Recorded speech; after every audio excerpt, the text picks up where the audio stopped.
and welcome to the WIHS Journal Public Affairs program. I'm Jerry Williams. Well, award-winning comedian Rhonda Corey appeared at Jacob's Well recently, and I caught up with Rhonda after the show. Hear our conversation happening now on the WIHS Journal, It's News and Public Affairs. When I was 8 years old, I was brought to church, and that's when I asked Jesus to come into my heart. And then when I was 14, I left to start building baggage for my testimony. All right, we are in Rockville, Connecticut, where Rhonda Corey just ended her set at Jacob's Well. How you doing, Rhonda? I'm doing great. How are you? I'm doing okay. It's a blessing and a pleasure to meet you, a comedian that does clean comedy, which it's hard to find those. You know what I mean? The majority of the comedians out there are of the other sort. And like you said earlier, it's harder to do clean. It's more of a challenge. So I just watched you do an hour set. I did I'm impressed. Set. Thank you. It took a long time to build up to that hour. You know, It's not something that just happens overnight. And doing a joke, it takes a long time. You put it out there. This doesn't work. You bring it back in. You tweak it. You try it again. So it takes a lot. There's a lot of that. It's like making a cake. Yeah. You know, when you bake a cake, you know, the first cake might not come out right. Yeah. So you have to do a little less flour this time and a little more sugar or whatever, you know, so it's kind of like that. And you've been in the field for how long now? You know, I always say, you know, it's been longer, like 10 years, but I really started in 2017 because that's when I started getting more stage time, because stage time is the key, you know. And my first 4 years I really wasn't in front of that many audiences, so I don't really count that.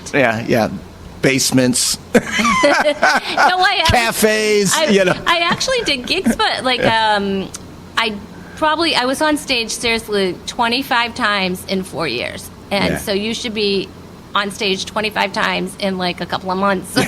You know, really.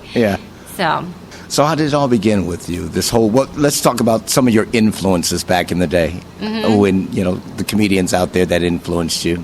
I don't know, I guess maybe some of the 80s comedians, but I was really, like, I loved variety shows, so like Carol Burnett, you know, I loved all those. Back in the day when they had all the variety shows on, and, you know, they had so many of them, Sonny and Cher Show, and, you know, and they all did, you know, skits, and I love that. You know, the comedians that were out there that, like, I remember, like, Paula Poundstone, right? I remember and Rosie Paula. O'Donnell, and Ellen DeGeneres, and Rita, and you know, just all those female comics, you know. But I loved comedy.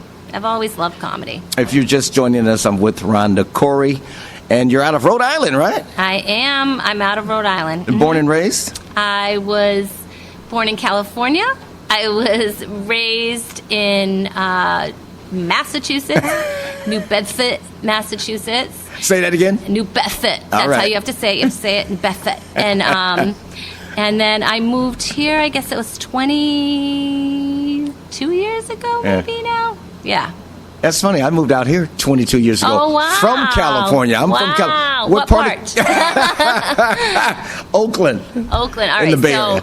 We lived all over, but I was born in Barstow, and then I think we lived in Canoga Park, and I'm trying to remember where else. I don't know. I was very little, and I don't really remember it, to be honest with you. So we moved there. We moved to Baltimore, Maryland. We moved to New Hampshire, and then from New Hampshire, we moved to Massachusetts, and then, I mean, I was in first grade, so I don't remember a lot before that, to be honest with you. Your family, there any other siblings or aunts, uncles, or parents that had a funny bone, if you will, or it just all came upon and rested on you? No, I think there's humor all through my family. Your family? My brother is very sarcastic, but he's very funny. Both my parents, you know, had senses of humor, and so there was a lot of that in our households. Right. You know, we did a lot of laughing. I hung around with funny friends. Yeah. And so I always surrounded myself with, you know, people that like to laugh and were funny and witty. Yeah, as it is written, and it's good. Laughter is good. It's a gift. You know, it's written, laughter does good like medicine, but a broken spirit dries the bones. So the more we laugh, it's a healthy benefit to us all. So that's a gift. I encourage you to keep making us laugh as much and as long as you can. We appreciate you. You mentioned Jeff Allen. You opened up or shared the stage with Jeff Allen. I have. What was that experience like? Because he's a veteran, clean comedian out there. Yeah. Jeff Allen's amazing. I mean, he's been doing comedy for 30 plus years. Right. He has an amazing story. So if you aren't familiar with it, I just encourage you to look it up. It's incredible. And he's a great storyteller. He's a great joke writer. He's just got a presence on stage, and he's hilarious. Yeah. And so I was very fortunate to be able to open for him a couple of times already now. I've opened for Michael Jr. He's funny. So that was. So I've been very, very fortunate. I'm connected with the Christian Comedy Association, and so it's really cool. There's so many different comedians that are connected there, and so I have an abundance of funny friends all over the United States and even Canada. Christian Comedy Association. That's right, the CCA. Man, I've never heard of that. I'm so glad that you've turned me on to that, and I'm going to go home and look that up. Yes. That's right in my wheelhouse there. I have to learn more about that. You have a favorite venue? Do you have a favorite comedy venue?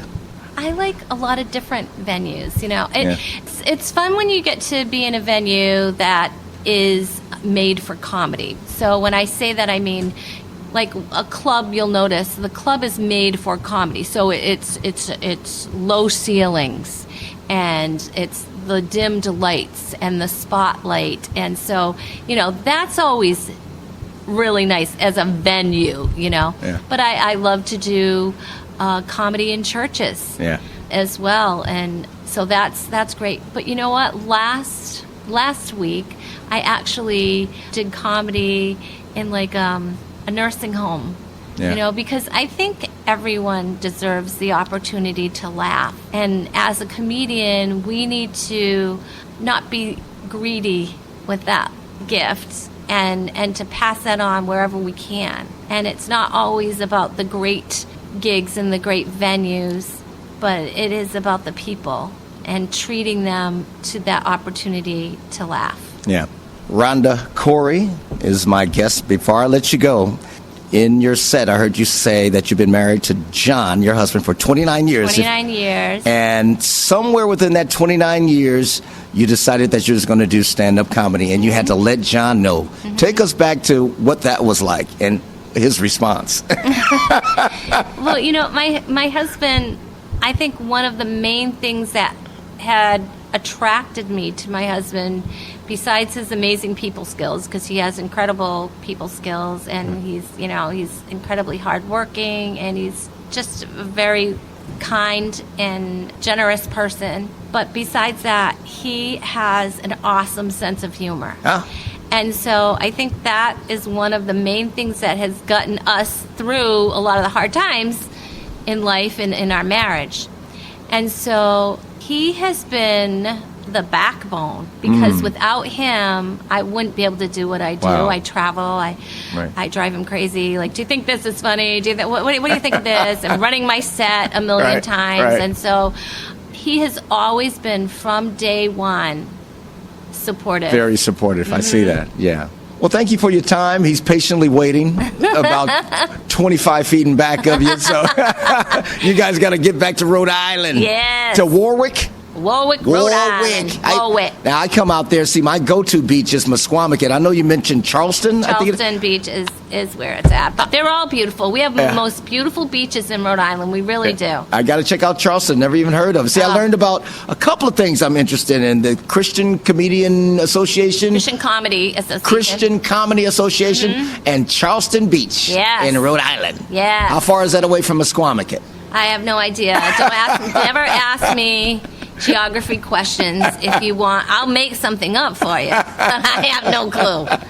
She's Rhonda Corey. Thank you for your time. God bless you. Keep making us laugh. Thanks so much for having me. Take care.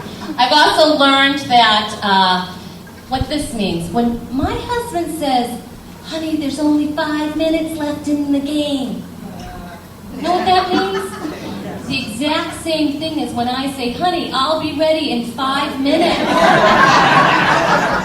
And that was stand-up comedian Rhonda Corey as she appeared at Jacob's Well. If you would like more information about what you heard today, call WIHS 860-346-1049, 860-346-1049. I'm Jerry Williams for the WIHS Journal. It's news and public affairs.